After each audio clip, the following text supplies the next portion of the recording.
कोकणातील प्रमुख सणांपैकी एक असलेल्या शिमगोत्सवाला आज फाक पंचमीपासून सुरुवात झालेली आहे।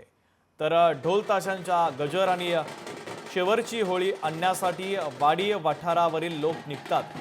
कोकणात गणेश उत्सवाच्या प्रमाणे शिमगोत्सवाला देखील तितकंच भक्तिभावानं आणि उत्साहात हा उत्सव साजरा केला जातो।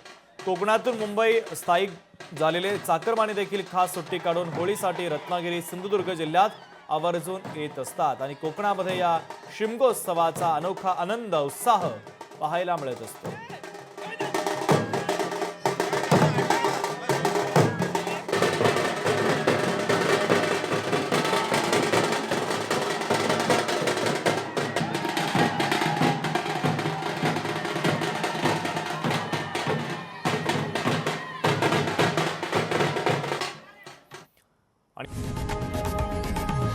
लोकशाही मराठी ऐका, पहा, जागरूक रहा।